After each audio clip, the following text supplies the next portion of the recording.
There's a specific kind of silence that blankets a city after midnight. A quiet so deep, it feels absolute. The shops are shuttered, the streets are empty.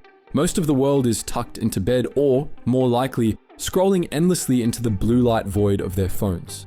It's the end of the day. But then, you turn a corner and you see neon lights flickering against the dark pavement. There's a small cluster of people outside, chatting and clutching snacks. You can almost hear the low, thrumming hum from inside where a massive screen is coming to life. And for the next 2 hours, everyone inside that room is about to collectively forget the outside world even exists. In 2025, this scene shouldn't really exist, at least not according to the headlines. For the last 10 years, we've been fed a non-stop diet of the same story. That cinema is dead. Streaming won. The living room couch, with its infinite scroll library and its pause for a snack convenience, was the undisputed future. But apparently, nobody bothered to give Reading cinemas the memo. Because while all the other massive chains seem to be zigzagging through endless identity crises, baffling restructures, and PR-driven panics, Reading has been quietly, almost secretly, pulling off something nobody expected. They've skipped the phase cinemas have where they're just hanging on, instead going straight for a genuine record-breaking comeback in Australia. In January 2025, the industry site Flix reported that Reading Cinemas Australia had just had the best box office month ever in December the previous year. And to understand how they did it, we first need to uncover Reading's secret identity. Because at its core, it's something else entirely. To find their origins, we have to go back. And when I say back, I don't just mean the 1990s when they landed in Australia, I mean all the way back to the 1830s. The company you see listed on the Nasdaq today as Reading International is the direct descendant of the famous Reading Railroad from the Monopoly Board, which for over 100 years, it was an absolute titan of American industry.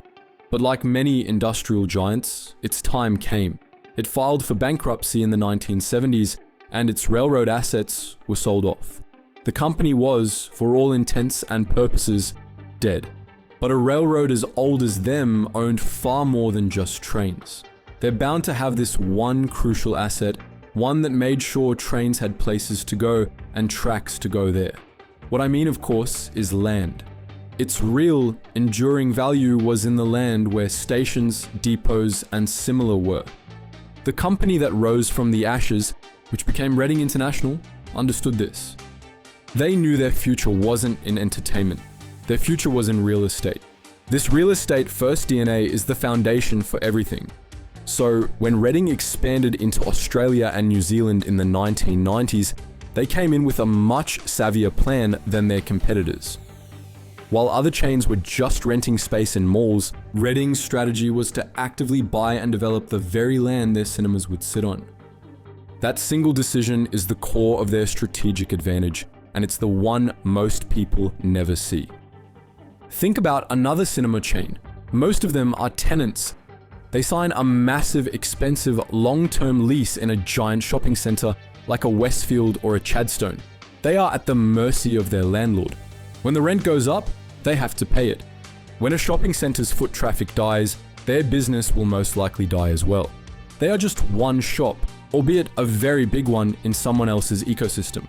Reading operates on a completely different level. In many of their locations, they are the landlord. They own the building, the car park, and the smaller retail shops around the cinema. The cinema itself becomes the anchor tenant. It's the big, flashy, traffic-driving engine that brings thousands of people into their property every single week. The rent they collect from the smaller cafes and shops in their complex helps pay for the whole operation. It's a diversified, self-sustaining financial loop that gives them a level of stability and flexibility that their competitors can only dream of. This gave them a safety net, a way to weather storms that would otherwise sink a business that only sells movie tickets. This real estate backbone also explains their smart location strategy. They've made the conscious choice to avoid the expensive fight for every massive inner city shopping center, focusing instead on building in regional centers or booming suburban areas where they become the centerpiece of the entire community's entertainment life. But that still doesn't explain the why. Why are people actually showing up?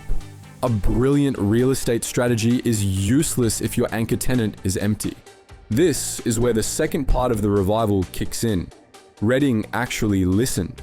In a time when going to see a movie at a major chain can feel like you're buying a one-way ticket to the moon, Reading looked at the landscape and leaned into a simple, crucial concept: value. They've stuck with comparatively affordable pricing. And then they weaponized it. Take National Cinema Day in 2025.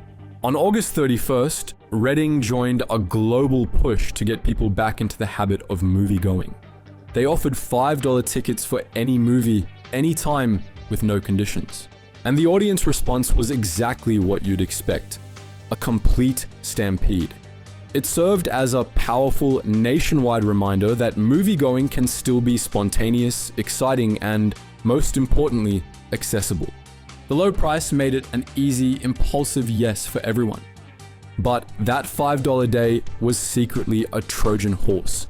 It looked like a simple sale, but it was a massive sampling event designed to get thousands of people to try the other thing Reading has been investing in. Reading understands that affordable pricing alone doesn't get their seats filled anymore, not in 2025. Instead, you need to give people an experience that their living room setups can't possibly compete with. This is where Reading's Titan Luxe screens come in. Many of their theaters now feature these premium screens, which are the clear counterattack against the living room couch. It's a massive wall-to-wall screen with thunderous, bone-rattling surround sound system and plush leather recliners. And that is something your Netflix subscription and your TV soundbar can never, ever compete with. Home entertainment's greatest strength is its passive convenience. It's always just there in the background. Reading has understood perfectly that cinema's strength is the complete opposite: a battlefield focused purely on immersion. This is why they're fighting a brilliant two-front war. With their standard tickets, they're winning on price, and with their premium screens, they're winning on experience. Beyond just the price and the experience, there's a third, more subtle piece to this puzzle. Reading also knows their audiences aren't all the same, and they've curated their programming to reflect that. Walk into a Reading, and yes, you'll find the blockbusters.